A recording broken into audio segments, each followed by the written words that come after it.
So what I'm going to start with is, first of all, I'm going to start with a quick thank you to everyone who's watching or listening anywhere around the world. That's the most important thing because today you've all taken your time to share your presence with us. And what I also will say is that it's Liam Hartree back with you again, guys. Episode 459 of the Simply Inspired podcast. Please subscribe to the channel if you haven't already for inspirational and spiritual content coming every week. And today I'm very, very excited to welcome a very special guest, guys. This lovely lady, Shona Langridge. Hopefully I'm saying that the right way and I'm You not. are. You got it right completely. Oh, that's good. That's good. That's a good because I'm sure you don't always get that with your name, neither do I. So I sympathize.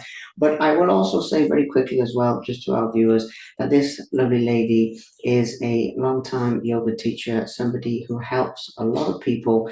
And what we are going to be talking about today is partly Shona's own transition from the sort of corporate space or career focused lifestyle into the spiritual lifestyle and what that really means, the way that her life was transformed, and then the way that she uses these experiences to help others in so many ways, which we'll be finding out more about very shortly. We'll hopefully be clarifying a few things about the spiritual life and what that really means, taking away a few misconceptions, a few fears, bringing that sort of down to earth because as I was saying to Shona before we started recording, as much as the practice and the diligence and the discipline commands a great deal of respect and rightly so, people always put spiritual practitioners up here when really it's a different mode of awareness, but with practice people can get there in their own way. That's what I'm going to say. That's what I'm drawn to say. And I'm also drawn to say that we're not really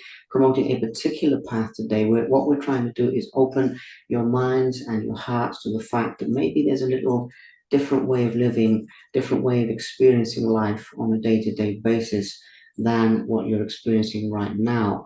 Where exactly that leads you, who can say? And I will lastly say before we begin that Shona is available for classes and teaching of various forms, guys. By the time you've heard this story, some of you will want to book. So stay tuned on that as well. And thank you so much once again for Oh, making the time for this. Absolute pleasure. I felt really emotional when you were talking there, Liam. Very emotional. Like you said that, you such a beautiful introduction. So thank you. Well, you're very welcome. I mean, it's something, part of my healing sort of experience, if you like. I don't like to put things in boxes, but part of my healing comes through words. Part of the way I like to help Mm. people is through words. So it's very nice to hear that. Thank you for those kind words. And we have a number of things to talk about today. Your life, some of the bigger picture of yoga, what it means to be spiritual. But just to give people a quick context as to your background, we were talking just now about your heritage. We were talking about where you were born. As I mentioned, I don't really want to dwell on the early life stuff for ages, but I also think people will be interested because it's all part of what made you the lovely person you are today. So may we begin with your early years, please, and we'll walk forward from there. Thank you. Thank you. Thank you. Thank you for giving me the space to do this. And hello, everybody, and welcome from all over the world, wherever you're listening. Um, so my name's Shona, and I was born and brought up in Baghdad in Iraq. My father was a civil engineer from Ireland, from Belfast, and my mother was a nurse. From Armenia. They met and married in London, and because of my father's work, they were transported back to the Middle East, which is where my mum originally came from, and me and my brother were born there.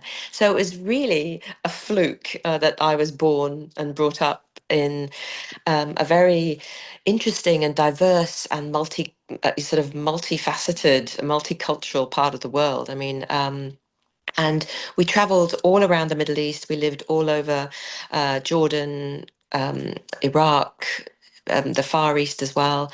And I think that gave me as a child a really interesting grounding in diversity. And we went to international schools, me and my brother, and we were constantly moving. So we constantly had to readapt. We constantly had to meet new people.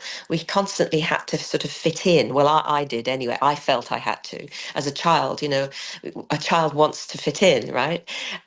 So I was always moving schools.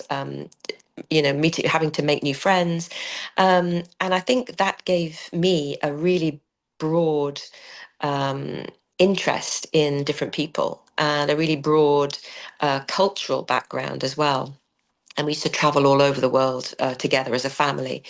And then eventually, my parents, because of our education, they wanted us to have a British education. So we came back to the UK in the late 70s. And I'm giving away my age. But yes, and then basically I've lived in the UK since the late 70s. So, as well as all over the world for work, but that's a different story. So that's just a very basic bit of history on where I came from. Well, that's a wonderful place to start because, as you mentioned there, the different people, different experiences, different places moving. I thought that might come into it, and then obviously into your subsequent change of life path and everything as well. So we'll come back to that shortly. But a nice place to start. Now, obviously, in terms of your life as well, now with yoga and with spirituality and all of those things being our primary focus, but you also lived a different life prior to that with, as I said, the corporate world. Now, I also need to just point out here that the corporate world and the spiritual world can be more compatible than people think, but at the same time, they're usually, unfortunately, quite at odds a lot of the time with the sort of mindset and the mode of experiencing reality and so forth day to day. So, feel free to give us the relevant timeline on that. But I'd also like to just talk about I suppose the best way to put this across is the difference between your lifestyle then to how it is now internally. Because at the end of the day, even though we'll touch on the fact that you lived here and you lived there, you did all these cool things. Really, this is an inner journey because it's a transformative journey. So if that makes sense of the way being involved in the, shall I say, the system, quote unquote, for want of a better word, and then coming out of that. Let's talk about that process a little bit and see where Sure. that leads, please. 100%. It's a bit like people saying that scientists can't be spiritual or scientists can't have a religious kind of interest. It's a bit like the corporate and the spiritual world as well. I basically was in the corporate world for about 28 years, working for some global companies, traveled all around the world, lived all around the world, had an amazing job. And it's really genuinely what I thought I wanted to do. I wanted to be businesswoman of the year and I wanted to, do all these incredible things. But if I'm really honest with you, it was driven by money, it was driven by status, it was driven by wanting to be adored and wanting to be given credit for things. And after about 20, 25, 26 years, I really began to realize, and it took me a long time, um, that inside of me, something was jarring, something wasn't sitting comfortably. And I felt, honestly, that I was spending my whole day in my corporate job lying to people, and there was this lack of authenticity, this lack of trust in myself, as well as trusting other people. Although it seemed to others externally that I was very trusting and I was very open, but I wasn't being authentic and I just wasn't portraying myself as I really felt within me. I was portraying what I knew that people wanted to see. Um, and that really began to make me lose sleep at night. It began to make me feel anxious, and this level of anxiety went through the roof. So anyway, as a as a segue to try and ease my anxiety, I thought I'd try hot yoga. So I went to a yoga class, absolutely hated it, didn't want to have anything to do with it, wasn't interested. I did a few yoga classes along the way, but I really wasn't interested. And I thought, well, that was a complete waste of time. But you know what? I've done it. I'll move on. And then something, and I'm not sure what it was. It was divine. They say divine, there's divine design in our desires, isn't there? And my desire was internally was to be really truthful to myself. But I felt in the corporate world that I lost myself. I didn't know who I was anymore. I'd lost my identity. And I could see my relationship with the family changing, my parents, and I just didn't know who I was. So this divine design in our desire, my desire was to bring myself back to myself. So something took me back to yoga. And the second time I went, I just absolutely loved it. And I ended up traveling and working abroad. And from Australia, I was living in Australia at the time, I decided to do my teacher training. So I took myself off to Thailand to do some teacher training in Bikram yoga, which is the original hot yoga, which again is quite an aggressive form of yoga. It's still in that corporate world of rush, rush, rush, go, go, go. It's like for A-type people. Um, so it was a sort of a nice, a nice, interesting segue in from corporate, that rushing and that always wanting the power and the strength, into yoga. And then I continued to do to work in a corporate job and also teach yoga for about 3 years. And again, that depth of that sort of um, inner thought of something is jarring. I just really understand, getting to know myself better through stillness, through meditation, through breath, through just being free by being able to express myself, made me realize that actually doing a corporate job and yoga was even worse than just doing one or the other, because the two were completely jarring. So I remember having a conversation with a couple of friends, and they said, well, what's the worst thing that can happen? Give up the corporate world, try the yoga world for a year and see what happens, and if it doesn't work, you can always go back to the corporate world. And that was 10 years ago.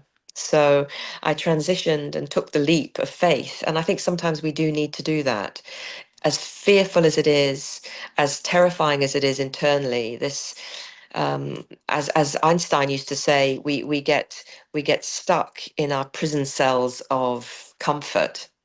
And so my prison cell was the corporate world, and the door was always open, but I was fearful to step out of the door. And that kept me small. It kept me, um, with one toe in the water. So anyway, long story short, basically, I took the leap of faith and I went 100% into yoga, and I have not looked back since. And it's changed my mental attitude. It's changed my relationship with myself, with everybody around me.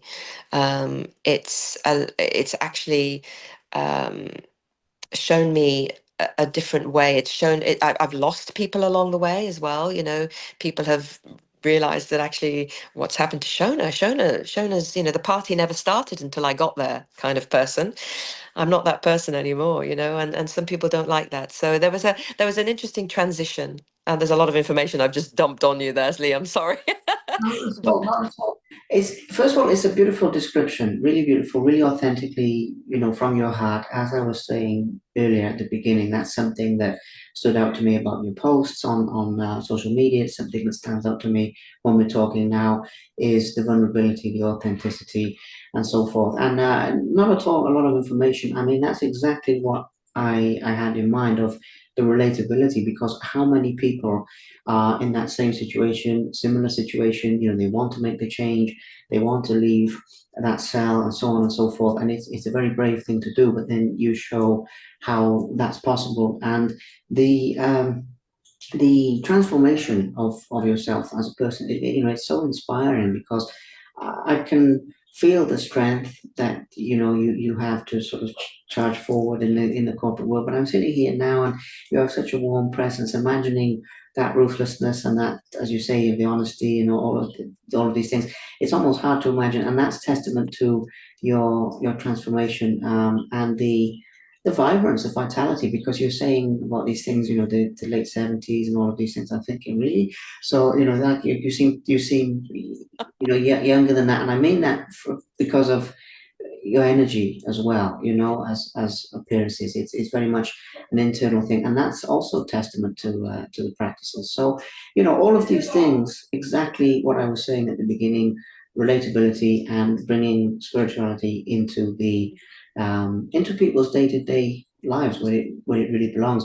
So, okay, now one of the things I would like to touch on here is that the contrast. Not to sound cliche, but I would like to touch on the feelings that you got back then when you did achieve successes and you did achieve some of these sort of dizzy heights and you went around the world and you did all these things versus now when you're helping people and you're contributing to people and you're developing yourself, because obviously your body and mind and your heart and soul, they all have to transform as well to do this. So I'd actually like to go a little bit deeper into that contrast of, say, how you felt internally when you won, I don't know, like a big award or something, or when you got that praise and so forth back then versus now when you see someone kind of becoming their best self, because whether they want to be a yoga practitioner themselves, or whether they're doing it just for personal reasons, seeing that transformation must be very rewarding. So as abstract as that is, that contrast really stands out to me, because on the one hand it's like chalk and cheese, but on the other hand it makes complete sense with the transformation. So there's a rambling Mm. question for you, but I hope that No, that's a really interesting. I've never ever been asked that question before. that's good. I think time and energy are two of our most valuable commodities, I guess, and the way we spend our time, with whom we spend our time, and how we spend our energy. And I back in the corporate world, I realized I was spending time and energy, basically benefiting other people, benefiting a massive organization. So I was just a cog in a wheel, really. Um, and I felt that I always had to justify myself. I always had to explain myself.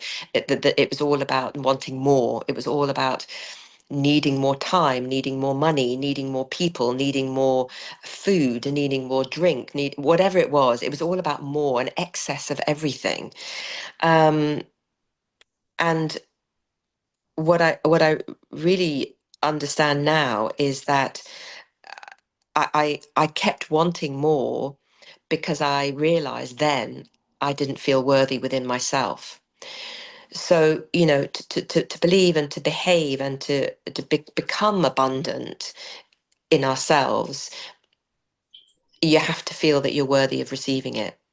And I think back then, the big difference was that I didn't feel worthy of it. So I was always wanting and chasing more. Now, in a yogic context, I'm dealing with something much more finite and much more delicate and much more rewarding, because I'm working with myself and my own energy, but also people's lives. When I'm talking about spirituality or different themes in a yoga class, people will often come up to me afterwards and say, "Oh, it felt really like you were talking to me." And I said, No, I was just talking to myself, really, but I'm just sharing what's going on for me, because I think we're pretty much all the same. We like to think we're different. We like to think we have our own patent of problems, but actually we don't. We're pretty much all the same. And so what resonates for me will resonate for you if it's coming from a true place. Um, and I think in the corporate world, the big thing was always having to have the last word, always having to be right. Now it's like, I think the wisdom comes from being still. The wisdom comes from actually almost not saying anything. And so those are massive contrasts. And I think I'm always privileged to have people share with me in a yoga context and be vulnerable, about what's going on for them, because it's a really privileged place to be, and it should never be abused. Whereas I think in the corporate world, you just abuse each other just to make it to the top. It's a complete contrast. Complete contrast, but as I said, fascinating. It makes a lot of sense, and the relatability, including what you said earlier about coming back to yourself as well. I mean, even listening to this, I find that deeply relatable. I mean, I must say, Shona, as well, what you were saying earlier, where you wanted to reconnect with yourself and words to that effect. That's very powerful, because again, we are taught to disregard, I would say, a lot of aspects of ourselves. And certainly I know that I've done that in my life with being naturally, very sort of, however you want to define it, sensitive, empathetic, aware. People you throw these words around, whatever, and then sort of burying that to move forward and get ahead, then having to bring it back out and rediscover it as an adult. It's a very strange and fascinating process, and I really think that will strike a chord with a lot of people. And I Um, think the one thing I would say as well is like in the corporate world, I honestly can say this. I did lose touch with myself. I thought I knew who I was, but I wonder. I don't think I did. I really didn't. I lost touch with myself, and I wonder how many people, do lose touch, and we have to bring ourselves back to ourselves. And I think when we lose touch with our inner stillness, we lose touch with ourselves. And so the yoga and the spiritual world, and I would say, don't be fearful of that spiritual world, of the spiritual word. Um, that has brought me back to my inner stillness and just a sanctuary that as I said, of feelings of not feeling worthy or not being good enough or having imposter syndrome in the corporate world. At the end of the day, if I can sit and look at myself in the mirror and be content with what I see, that is much more useful and much more profound to me now than winning a new contract.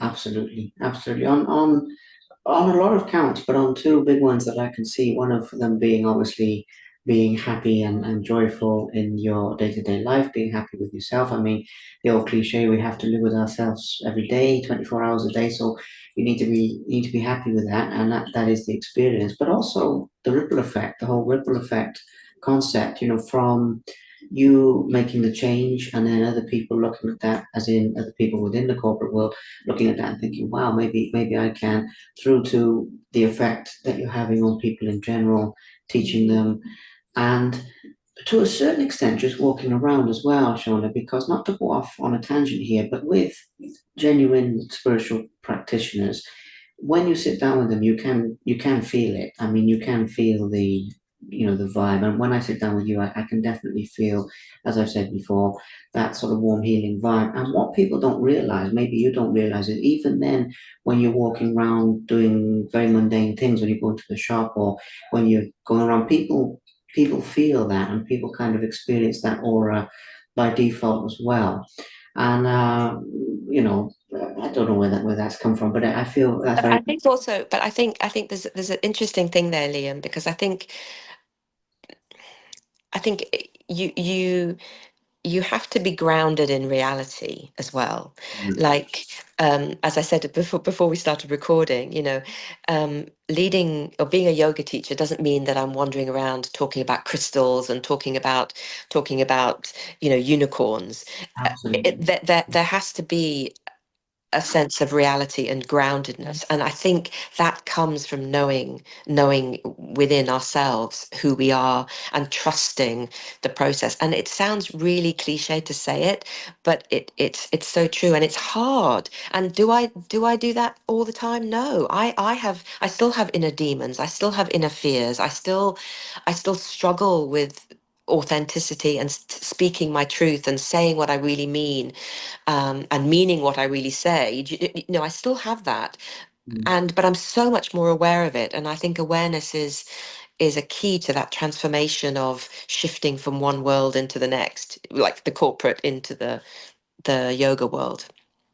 Now, I'm really glad actually that you've mentioned that because this is a very, very important point. And in fact, it's actually, I would say, a core aspect of today's talk that I would like to cover with you. And with that being, how do I put this? As I said at the beginning, people tend to put spiritual practitioners on like a pedestal, put them up here as being perfect people. Whereas obviously, fundamentally, what you've actually got is through a set of practices, you're better adept at handling your humanness, shall we say, as the same experiences that people have, but then a different way of responding to them, which is why I've started leading in that direction. I'm glad we've got there because people need to know that spiritual development doesn't really happen in a perfect scenario on the yoga mat or whatever. I mean, I'm sure you've learned more in the midst of, conflict or stress or, something going terribly wrong in life or somebody saying something offensive or whatever things they are, things that we all experience. And I would like to delve deeper into that because at the end of the day, I definitely think as well for the beginners, but for anyone who's sort of along the path, there is an idea of perfection for some reason. To the extent that I've heard things, it's an abstract example, but I've been to spiritual events where people have held parties or celebrations or dancing things after meditating. And I've heard other people say, well, to the organizer, well, how dare you do that in a spiritual event? I mean, this is supposed to be a serious thing. And I'm thinking, hold on a minute, that's really off topic that we're supposed to detach from life. And Mm. really what we're talking about is embracing the moment by moment experience of life, the so-called good, the so-called bad, all of these different things. So essentially, I would like to delve a bit deeper into your experiences with that, your advice for that, for when things are not going well. Because the other thing is as well, people are usually drawn into spirituality, however we define that, because something's gone wrong. I mean, if everything's going perfectly, or if they're just doing what they think they know, as you were in the corporate world, it takes something to kind of snap people out of that. So that whole process of spiritual development in the face of adversity and in the face of difficult experiences, we need to talk about it because it's not all sunshine and rainbows with this, as you've. And no, it isn't. No, it isn't. It's a lot of hard work and it's a lot of self-analysis and it's a lot of self-reflection and self-development and inward gazing. The thing is, you can almost go too much into the inward gazing and, you can almost become, because I think I went one extreme to the other. Like I went from a very hedonistic lifestyle in the corporate world to almost like I became a bit like a monk at one point because I broke up with a really important relationship in my life.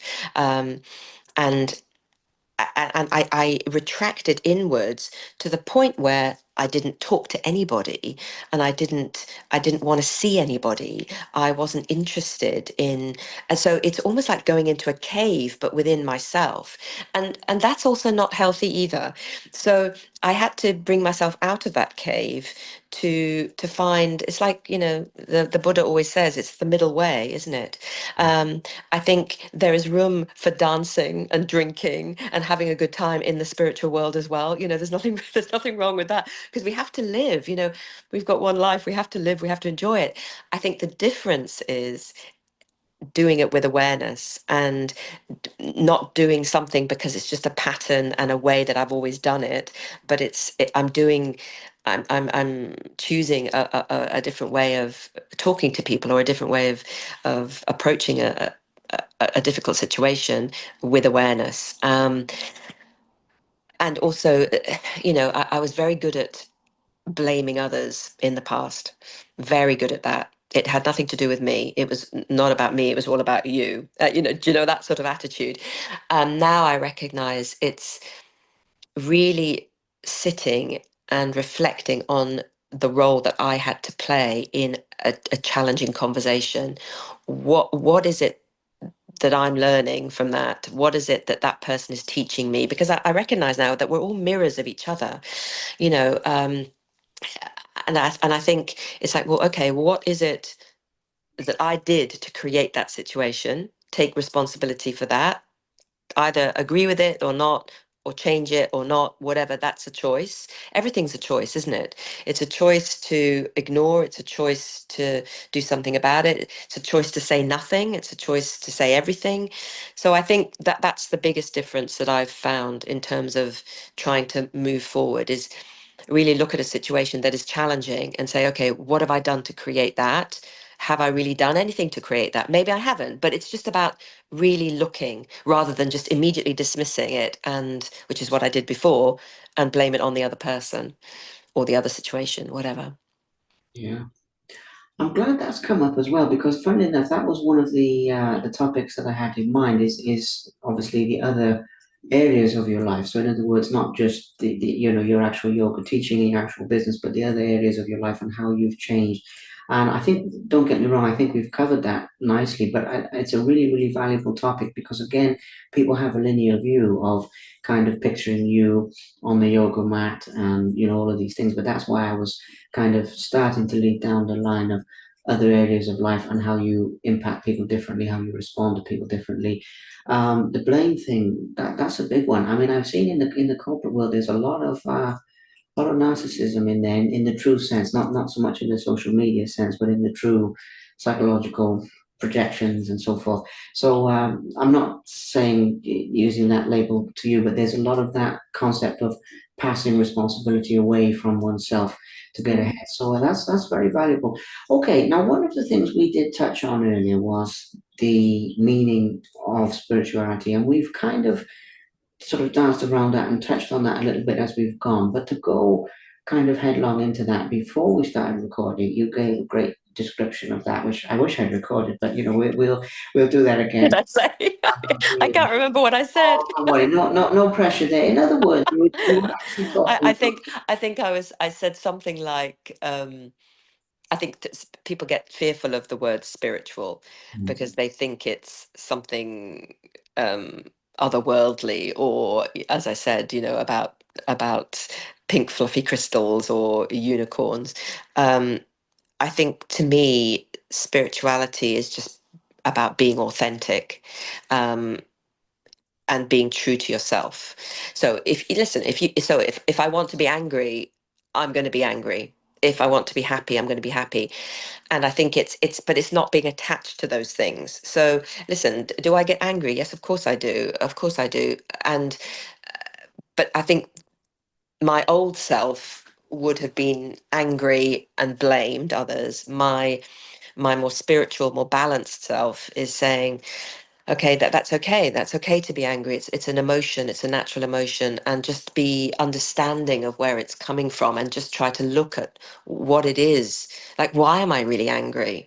Because usually we're angry because of something else. It's not really that situation, and a lot of that has to do. In my case, it was to do with patterns of childhood patterns of again wanting to please, people pleasing, not wanting to be part of the gang, wanting to be liked. So there's a whole network of emotions that go into it, but it's not to be fearful of the emotion. It's just to accept it, to acknowledge it, to be grateful to it, because it's got to be teaching us something. And that to me is being spiritual. It's about really taking ownership of whatever it is that we're feeling, good, bad, or ugly. Absolutely. Absolutely. I like that. Yeah, the self-awareness and, as you say, changing patterns.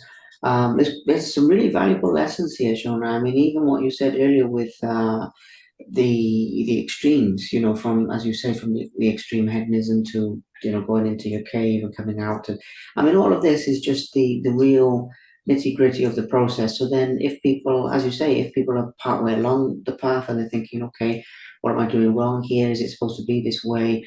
Why are these things coming up for me? Hopefully, that's reassuring for them. But also, if they're starting out, then they kind of know a bit more what to expect. And as you say, even though each person's individual journey is different, you mentioned earlier that the words to the effect, the relatability, or when you speak, when you told the story earlier, but when you speak, some people felt like you were speaking directly to them.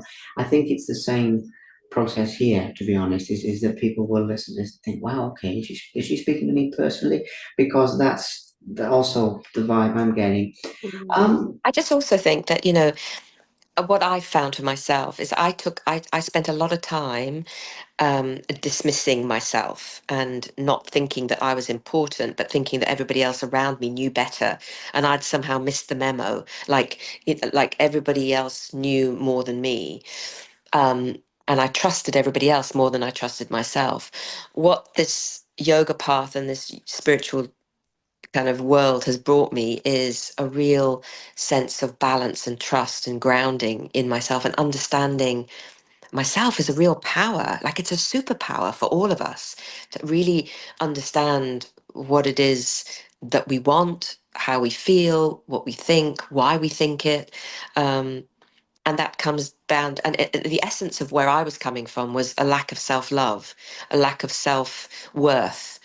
And what the what this little path has brought me is obviously we've still got a lot, I've still got a lot of work to do, but it's, you know, forgiving, it's loving, and it's really understanding that everything comes from the self, everything comes from within, good, bad, and ugly, and it's a choice. And so that to me is spiritual, is seeing the difference between looking outwardly for something, hoping that something else is going to make us happy, what I mean, or sad, um, but actually everything starts from within.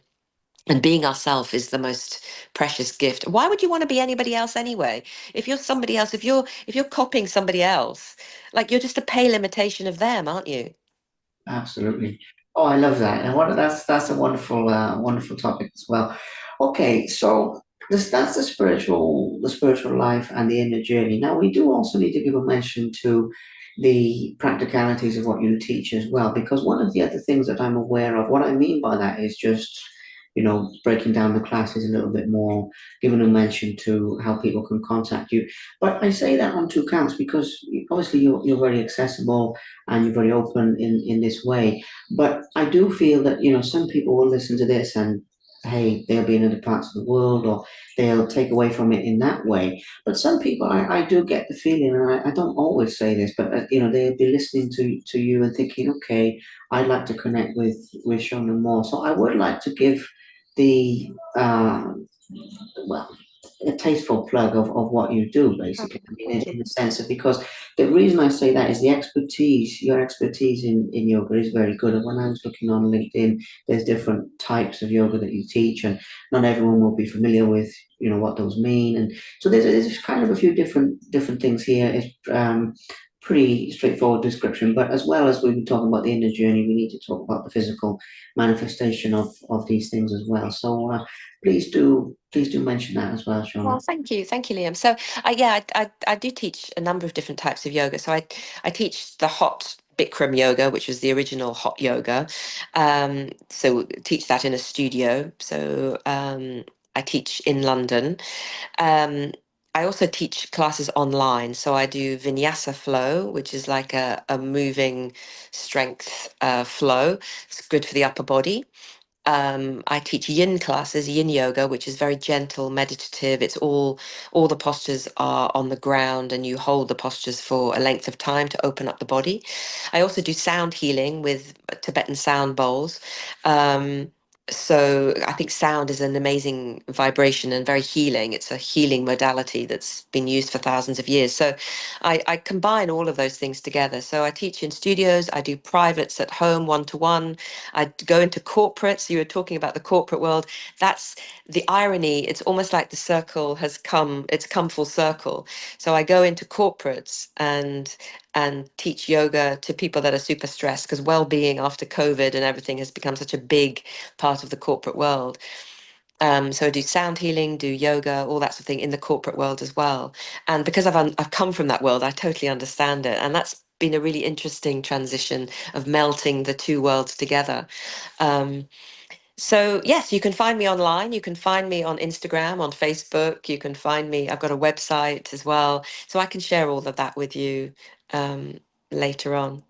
Absolutely, absolutely. But it's just something that I really like that on two counts. First of all, because of your openness, your authenticity. I mean, I've mentioned that several times. That's very important. But also because of the way that I get the feeling you sort of get in tune with people. So, in other words, you do come across some teachers, not to offend anyone or get controversial, but it can be a bit rigid in the sense that they're so busy following the sort of book or the sort of pattern they almost miss the person. Whereas what I feel like with yourself is even though it is a system, there's kind of that adaptation. So it's like when I sat down and I know I told you I was running a little bit late, but you could tell I'd had a crazy sort of stressful day, and there was that natural sort of attunement. And so I also say it for that reason because when you work with people, I get the feeling from the conversation we had. There's a lovely heart to heart aspect, obviously the energetic awareness and the sound healing, some of those other things. It's very holistic as well, which is another description you've given actually. Is you have said that was the effect. I think it says on your LinkedIn. Sorry if I'm misquoting, but that yoga challenged you mentally, physically, and spiritually, or mentally, physically, Emotionally, and yeah. spiritually. Yeah, and I think that really is testament to what you do as well. But sorry, you were going to say something before I. No, I mean, I think everybody thinks about yoga as being all the physical. I mean, of course, you're going to get physical benefits if you practice regularly. Of course, you are. Just moving the body. I think we get obsessed with standing on one fingernail, and I can't do yoga because I'm not flexible. If I got a pound every time somebody said that to me, it's like yoga is not about flexibility. Yoga is about just connecting with your body and being in your body. It's this beautiful carriage that we've been given, and most of us are really disconnected from ourselves, physically as well as mentally and emotionally. So yoga brings all that together. And I think, when you're combining it with breathing, the breath, the physicality of it. And I'm not saying yoga is the only way, because it's not. I think a combination of strength work, going to the gym, going for a run, doing your cycling, doing whatever, Zumba, whatever it is that you want to do. But there's place for everything, there's room for everything. And I think yoga is just another integrative modality into your mental health and your well-being, moving the body to your breath. There's nothing greater than that. But I think the physical aspect is obvious, but the mental aspect of, the mind always wants to push the body somewhere that it doesn't want to go. The mind always wants more. The mind's never happy. It's the hardest muscle to relax. And so the mental side of yoga is to just say, okay, do you know what? My body just can't do it today. And some days are different to others. Um, and the emotional body, what you're carrying in you, whether you've had a good day, a bad day, you've had an argument with your partner, whatever it is, that is carried emotionally in our body. And that comes out when we're practicing. And the spiritual side is obviously just that deeper connection and just breathing and connecting with something greater than ourselves. If you think there's, I don't know, what is it, 100,000 galaxies in this universe, and we're worried about the size of our bum, it puts it all into perspective. So I think yoga to me puts it all into perspective, mentally, physically, emotionally, etc. Absolutely, I love that. 100,000 galaxies. That's very true. I mean, this is why people need what you do, and yoga in general. People need a spiritual awareness so much more these days, because there's an epidemic of all these things, anxiety and mental health issues and substance abuse issues and so on. And I think a lot of that connects to what you said there, with the mind being the hardest muscle to relax. I love that term. I'll be listening to it. I'll be listening back to this, taking notes later. There's Good. actually a few things. It's all universal stuff, isn't it? Yeah, it's all I'm learning too. But going back to what I was saying, and that's why people need these practices so much, in this day and age as well. Because going back to what you were saying with the corporate world, materialistically, obviously, we're a lot better off. I mean, if you think of, the wartime, like my grandparents' generation, or you think of, even ancient times. I mean, we live better now than any king or queen back in, a few hundred years ago, even the wealthiest noble people. So that side of it, I know people do have hardships, and the cost of living, and there are things, but generally speaking, materialistically, we're doing very well. But in terms of the sort of spiritual and intangible things, like what you said with the corporate world, and people losing touch with themselves, and not being able to relax their minds, and having to get ahead, wanting more, and all of these things. Mm. That's really why I think that in, 2025 and beyond, and the people really need this practice more than ever, because, with what we've gained on the one hand, in a number of other ways we've lost. And even though we can connect like this with people around the world, which is wonderful, you look at burnout, you look at, all of these things that are on the rise of, information age type diseases, I call it.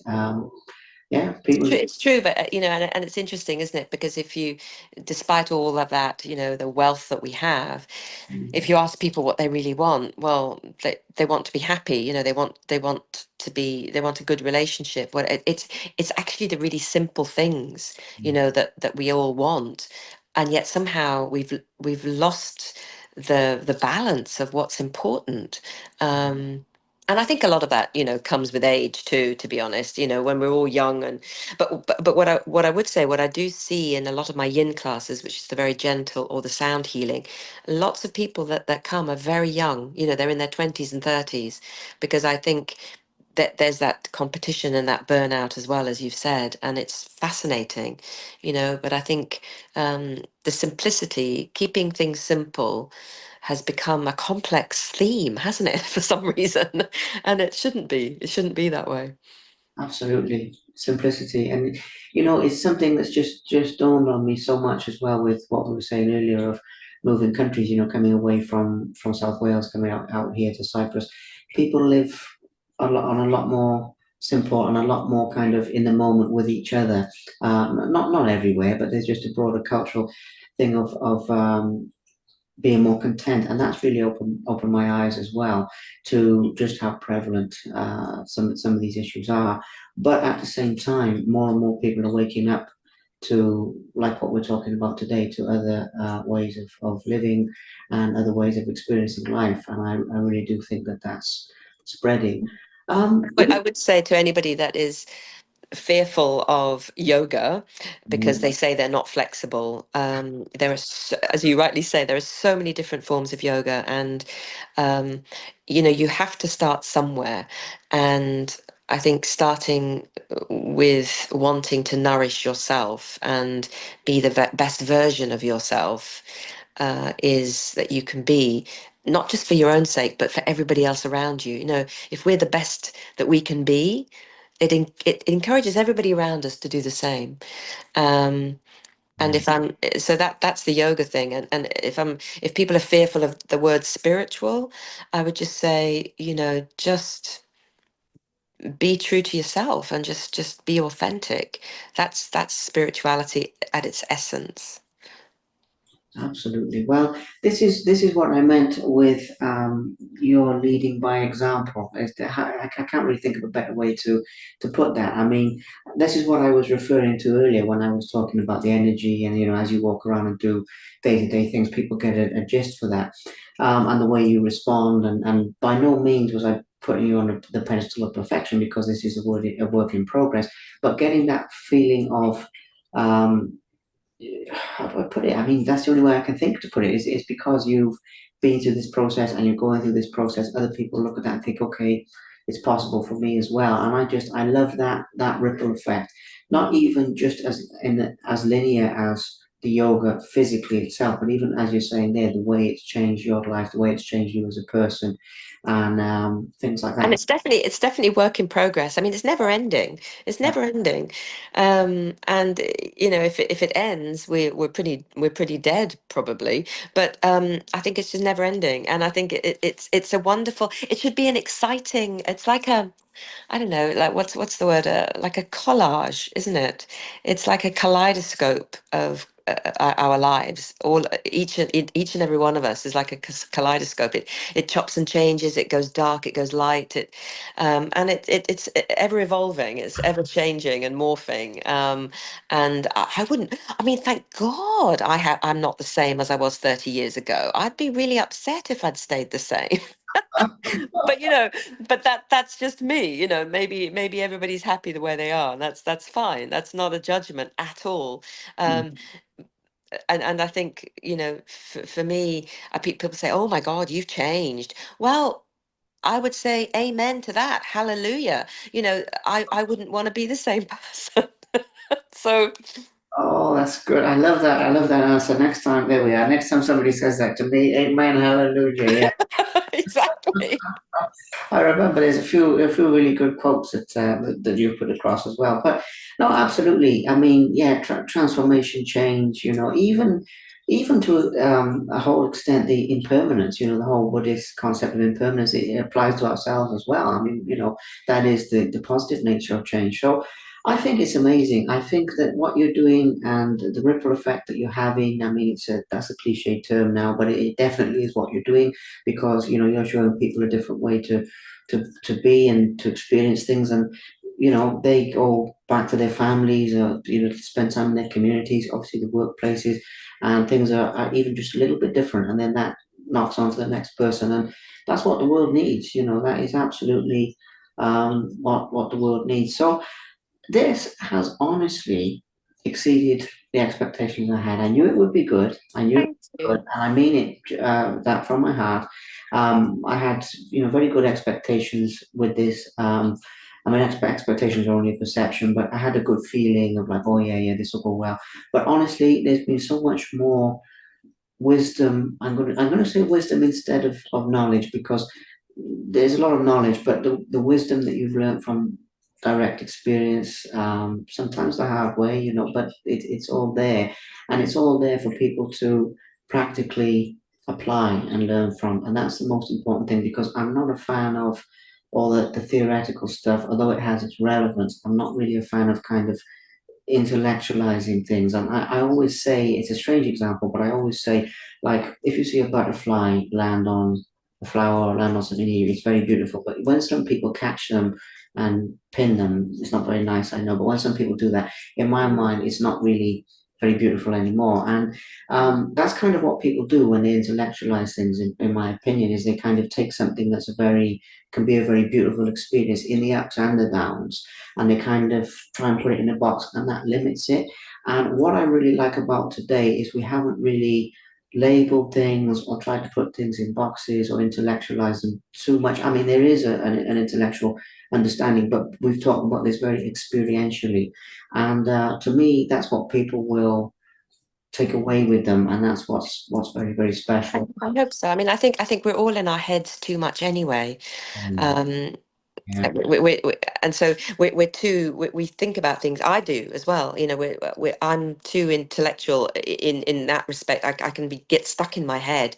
So actually, one thing that is lovely is to just experience how I feel and just be really connected to how I feel and share how I feel. And most of the time when one person shares, you give permission to everybody else to be themselves too. And I think that's really, really important. That's what we all need rather than holding on to it ourselves and trying to struggle through on our own.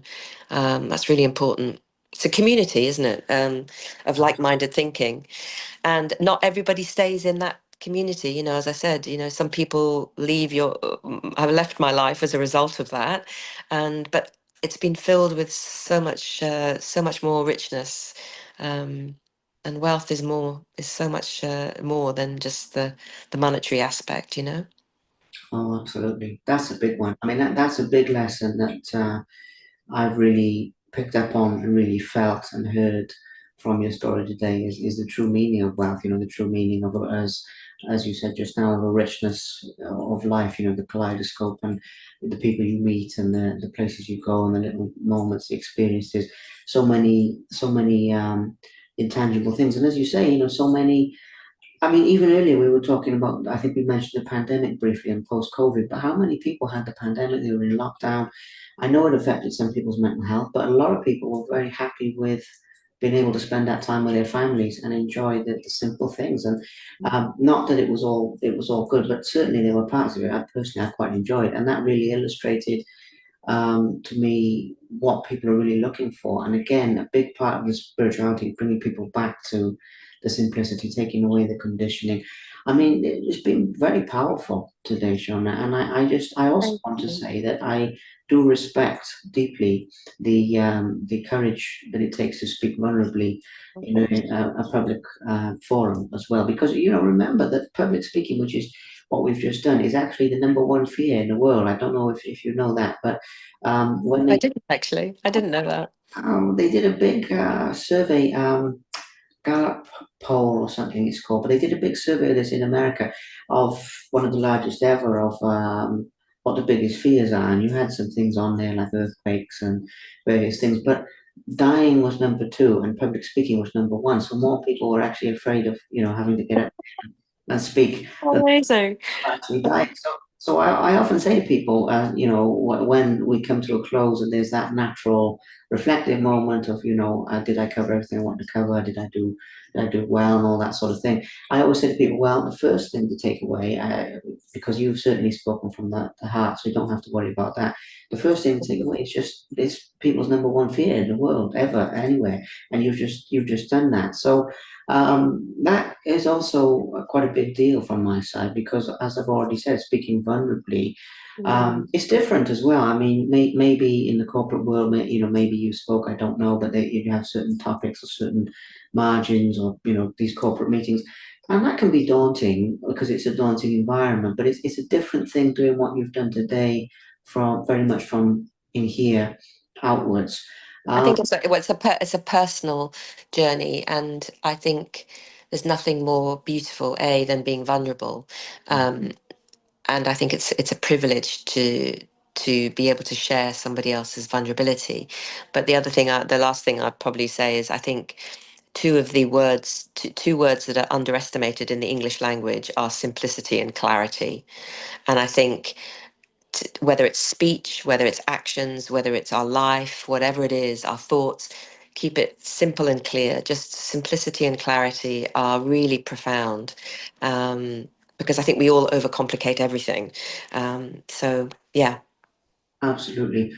Well, that's very true. I mean, commercialism, capitalism, whatever term you want to use, whatever. In other words, people have to make things complicated to keep selling them, really. And then obviously that breeds a culture all of its own. I mean, you hear this.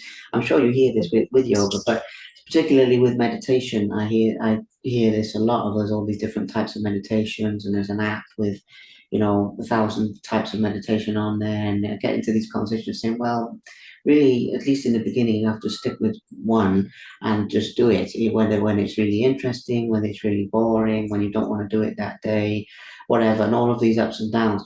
And but you look at the fact that that's difficult to sell. I mean, it's like with medical health.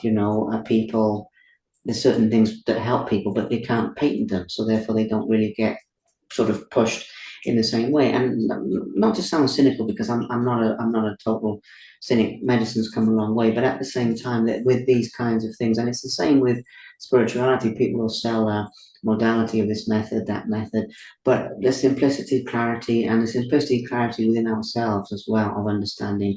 I absolutely love that as a way to Mm. sort of close out. Really, I mean that's a really, really, really valuable lesson. I am so thankful to you Thank you. for for taking the time to share everything, and just for being an open book. Really, that's Yeah, that's my pleasure, and thank you for connecting. that's, Namaste. that's namaste. Thank you very much for watching. Please subscribe to the Simply Inspired YouTube channel, and there'll be more videos coming soon.